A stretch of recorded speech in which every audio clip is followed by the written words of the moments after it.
भारत के प्रधानमंत्री नरेंद्र भाई मोदी, अमित शाह जो कि गृह मंत्री हैं, वित्त मंत्री निर्मला सीतारमण, ज्योतिरादित्य सिंधिया जो कि नागरिक उड्डयन मंत्री हैं, उसके साथ साथ रेल मंत्री अश्विनी वैष्णव के खिलाफ एक आपराधिक मुकदमा आईपीसी की धारा 124 का 120B 201 के तहत यह दर्ज कराया गया है, जिसमें आरोप लगाया गया है कि संविधान के आर्टिकल 21 के साथ साथ 37, 38, 39 जो कि मौलिक अधिकार देता है और जिसमें कहा गया है कि आप निजीकरण नहीं कर सकते हैं। सरकारीकरण किसी भी संस्था को सरकारीकरण करने के लिए आप प्रोत्साहित कर सकते हैं। TV10 भारत, सच की ताकत। नमस्कार, स्वागत है आपका TV10 भारत के इस खास सेगमेंट में। दोस्तों, एक बार फिर हाजिर हूँ कुछ खास टॉपिक के साथ। दोस्तों, बिहार में प्रधानमंत्री नरेंद्र मोदी के खिलाफ केस दर्ज हो गया है। चौंकिए नहीं, सिर्फ प्रधानमंत्री नरेंद्र मोदी ही नहीं बल्कि उनके 6 बड़े मंत्रियों के खिलाफ भी मामला दर्ज हुआ है।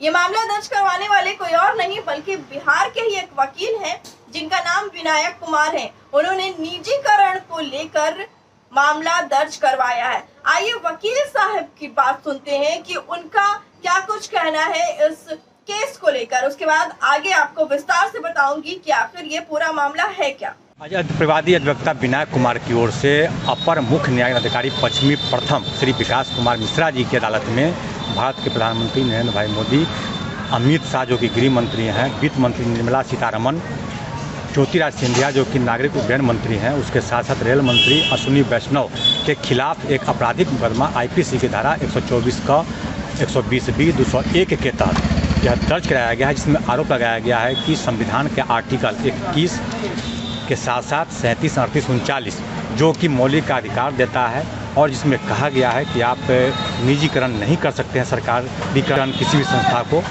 सरकारीकरण करने के लिए आप प्रोत्साहित कर सकते हैं, परंतु इन लोगों के द्वारा मौलिक अधिकार का हनन लगातार किया गया और निजीकरण दर बदर परत दर परत करते जा रहे हैं। उसी के खिलाफ यह मुकदमा दर्ज कराया गया है। माननीय न्यायालय ने स्वीकार करते हुए सुनवाई के लिए 6 अगस्त की तिथि मुकर्रर की। तो सुना आपने कि वकील साहब ने सीधे तौर पे ये कहा है कि 6 बड़े मंत्रियों के खिलाफ मामला दर्ज हुआ है और ये मामला इसलिए दर्ज हुआ है क्योंकि लगातार सिर्फ उनका ही नहीं पूरे देशवासियों के मौलिक हनन हो रहे थे।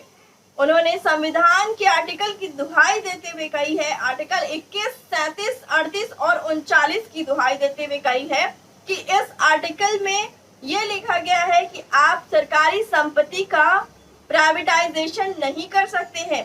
सरकार देश को बढ़ाने के लिए सरकारीकरण कर सकती है लेकिन निजीकरण नहीं कर सकती है। लेकिन देखिए, जब से 2014 से नरेंद्र मोदी की सरकार बनी है तब से लगातार प्राइवेटाइजेशन हो रहा है। निजीकरण, बैंक निजीकरण, रेलवे निजीकरण और भी कितने उद्योग हैं जिसको निजीकरण किया जा रहा है सिर्फ इस नाम पे कि देश का विकास होगा। लेकिन अगर बीजेपी और केंद्र सरकार की भाषा में निजीकरण को कहें तो ये निजीकरण उनके दोस्तों को एक गिफ्ट देना हुआ। उनके बड़े दोस्त जो अंबानी और अडानी हैं, ये सारे जो निजीकरण है उनके ही खाते में जा रही है।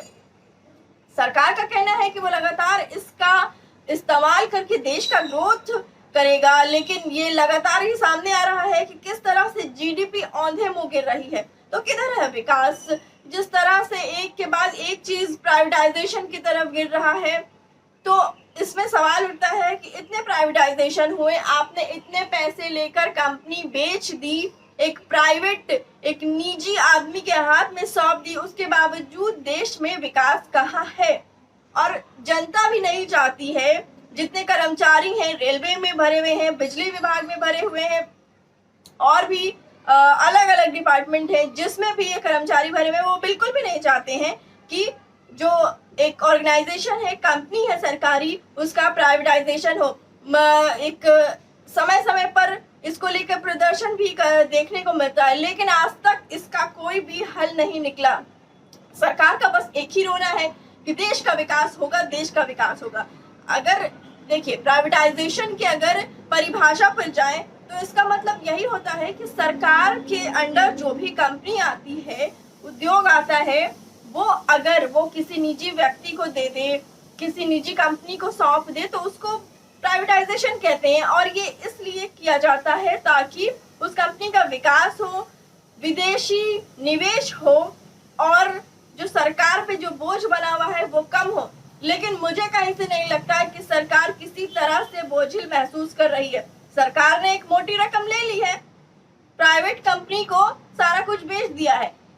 अब ऐसे लग रहा है कि देश से लेना देना ही नहीं है। एक वक्त था, इंदिरा गांधी का वक्त था, जब बैंक इतने अच्छे रिजल्ट नहीं दे पा रही थी, तब उन्होंने राष्ट्रीयकरण का कदम उठाया था। लेकिन अब ये सरकार है जो लगातार प्राइवेटाइजेशन कर रही है। ये एक मौलिक हनन हो रहा है देश के लोगों का। यकीन मानिए, अगर वक्त रहते हुए इसके खिलाफ आवाज नहीं उठाया गया तो देश में कुछ भी सरकारी नहीं बचेगा। ये अपने दोस्तों को, जो इनके घनिष्ठ मित्र हैं, जिनका नाम अंबानी और अडानी से देश में फेमस है, लगातार उनकी संपत्ति में ग्रोथ होता जा रहा। आए दिन ये खबर आती है कि देश के दुनिया के सबसे महंगे रिचेस्ट मैन बन गए। अडानी का नाम सामने आता है, अंबानी का नाम सामने आता है। लेकिन मैं ये सवाल पूछना चाहती हूँ कि इतने निजीकरण के बावजूद देश का नाम कहाँ है? देश में तो एक बार भी नहीं सुनने को मिला कि जीडीपी का ग्रोथ हुआ है, जीडीपी बढ़ी है। ये हर दिन औंधे मुँह गिरती जा रही है। तो ये साफ है कि जो सरकार है वो लगातार सिर्फ अपने दोस्तों, अपने परिवार, जो इनका छोटा सा कुंबा है, ये दो लोग हैं जिन्हें लगातार ग्रोथ दिया जा रहा। अब ये साफ नहीं है कि उस ग्रोथ के बदले सरकार को क्या मिल रहा है और सरकार देश को क्या दे रही है। ये वक्त आ गया है समझने का कि अगर अब भी ये आवाज नहीं उठाई गई, अब भी इसके खिलाफ आवाज बुलंद नहीं किए गए, तो वो दिन दूर नहीं होगा कि हमारे देश में कुछ भी नहीं बचेगा। सरकारी के नाम पर नील बटा सन्नाटा रहेगा। अगर आपको भी ऐसा लगता है कि आपके मौलिक अधिकार का हनन हो रहा है, आप भी प्राइवेटाइजेशन, निजीकरण से परेशान हो चुके हैं, तो ऐसी आवाज उठाना कोई जुर्म नहीं है। आपको संविधान ने अधिकार दिया है कि आप ऐसी आवाज उठाएं और अपना विकास करें और देश का विकास करें। कैसा लगा आपको हमारा वीडियो? कमेंट सेक्शन में जरूर बताइएगा। TV10 भारत, सच की ताकत।